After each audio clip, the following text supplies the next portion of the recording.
আসসালামু আলাইকুম ওয়া রাহমাতুল্লাহি ওয়া বারাকাতুহু। এই পর্বে আমাদের আলোচনা সূরাতুল কারিয়া। এটি কোরআনুল কারীমের 101 নং সূরা। অত্র সূরা 11টি আয়াত আছে। আলহামদুলিল্লাহ, সালাতু ওয়াস সালাম আলা রাসূলিল্লাহ ওয়া আলা আলিহি ওয়া সাহবিহি আজমাইন, আম্মা বাদ। আউযু বিল্লাহি মিনাশ শাইতানির রাজীম। বিসমিল্লাহির রহমানির রহিম।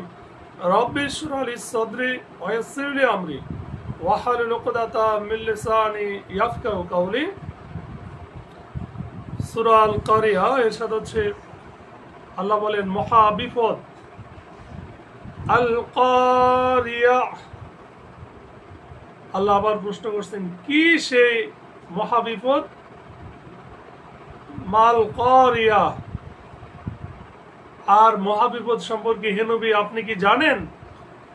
ওমা আদরাকা মাল কারিয়া।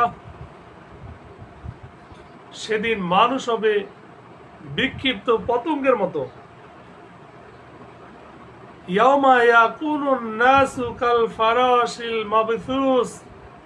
কাল ফারাশ মানে হচ্ছে পতঙ্গের মতো, আল মাবথুস বিক্ষিপ্ত। আর পর্বতগুলো হবে ভুনা রঙিন পশমের মতো, অর্থাৎ তুলার ন্যায় উঠতে থাকবে। ওয়াতাকুনুল জিবালু কালহিল মানফুস। ওয়াতাকুনুল জিবাল মানে পাহাড় সমূহ হবে রঙিন পশমের মতো ধুনিত। অতঃপর যার সৎকর্মের পাল্লা ভারী হবে, ফাম্মা মান সাকুলাত মাওয়াজিনুহু। সাকুলাত মানে ভারী হবে, আর মাওয়াজিন মানে এখানে হচ্ছে মিজান। মিজান শব্দটি আসছে, অর্থাৎ পাল্লা, পুণ্যের পাল্লা ভারী হবে। সে সুখী জীবন যাপন করবে। ফাহুয়া ফি ঈশাতির রাদিয়া। রাদিয়া মানে সন্তোষজনক, সুখী। আর যার পাল্লা, সৎকর্মের পাল্লা হালকা হবে। ওয়াম্মা মান খাফফাত মাওয়াজিনুহু। খাফফাত মানে হালকা, ওজনে কম হবে। জাহান্নামের অতল স্পর্শী গর্তি হবে তার বাসস্থান। ফাউম্মুহু হাওিয়া। এই হাবিয়া একটা জাহান্নামের নাম, যার অর্থ গভীর, অতল স্পর্শী। ওমা আদরাকা মাল কামাহিয়া। আল্লাহ বলেন হে নবী আপনি কি জানেন তা কি? নারুন হামিয়া, তা হচ্ছে জ্বলন্ত আগুন। তো এখানে প্রথম বিষয় হচ্ছে যে ভীতিপ্রদ অর্থাৎ মহাবিপদ। আল কারিয়া, এই কারিয়া এর শাব্দিক অর্থ হচ্ছে মহাবিপদ। কারা মানে কোনো জিনিসকে, কোনো জিনিসের উপর এমন জোরে মারা, আঘাত করা, যার ফলে তা থেকে প্রচন্ড আওয়াজ হয়। তো এর অর্থের সাথে সামঞ্জস্য রেখে ভয়াবহ দুর্ঘটনা ও বড় রকমের মারাত্মক বিপদের ক্ষেত্রে কারিয়া শব্দ বলা হয়ে থাকে। আর এখানে কারিয়া শব্দটি কিয়ামতের জন্য ব্যবহার করা হয়েছে। অর্থাৎ কিয়ামত নিজ ভয়াবহতায় মানুষের হৃদয়কে জাগ্রত করে তুলবে এবং আল্লাহর দুশমনদেরকে আযাব সম্পর্কে অবহিত করবে।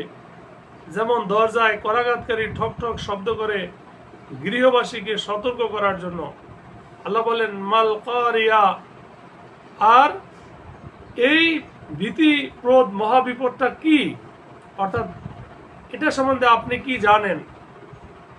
ইয়াউমা ইয়াকুনুন নাসু কাল ফারাশিল মাবথুস। সেদিন মানুষ হবে বিক্ষিপ্ত পতঙ্গের মতো। অর্থাৎ মানুষ সেদিনের অবস্থার পরিপ্রেক্ষিতে তাদের বিক্ষিপ্ততা, আনাগোনা ইত্যাদিতে উদ্ভ্রান্তের মতো থাকবে। মনে হবে যেন তারা বিক্ষিপ্ত পতঙ্গ। অর্থাৎ বিক্ষিপ্ত পতঙ্গের মতো ছোটাছুটি করবে। যেমন আগুন জ্বালানোর পর পতঙ্গ যেমন দিক বেদিক থেকে হন্য হয়ে আগুনের দিকে ছুটে আসে, সেদিন মানুষ তেমনি ভাবে হাসরের মাঠের দিকে ছুটে আসবে। ওয়াতাকুনুল জিবালু কালহিল মানফুস। আর পাহাড় সমূহ, পর্বত সমূহ হবে ধুনিত রঙিন পশমের মতো। অর্থাৎ যখন মহা দুর্ঘটনা ঘটে যাবে আর এর ফলে সারা দুনিয়ার ব্যবস্থাপনা ছিন্নভিন্ন হয়ে যাবে, লোকেরা আতঙ্কগ্রস্ত হয়ে এদিক ওদিক দৌড়াদৌড়ি করতে থাকবে, যেমন আলোর উপর ঝাঁপিয়ে পড়া পতঙ্গরা চারদিকে বিক্ষিপ্তভাবে ছড়িয়ে ছিটিয়ে থাকে, পাহাড়গুলো ধুনা ফসমের মতো হবে যা হালকা বাতাসে উড়ে যাবে। ফাম্মা মান সাকুলাত মাওয়াজিনুহু, অতঃপর যার পাল্লাসমূহ ভারী হবে। তো এখানে মিজান শব্দটি আসছে, যার অর্থ দাড়ি পাল্লা, অর্থাৎ মানুষের আমল নামা ওজন করা হবে। আর এমন আমল যা আল্লাহর নিকট বিশেষ গুরুত্ব ওজন রাখে, যা ভারী অথবা হালকা হবে।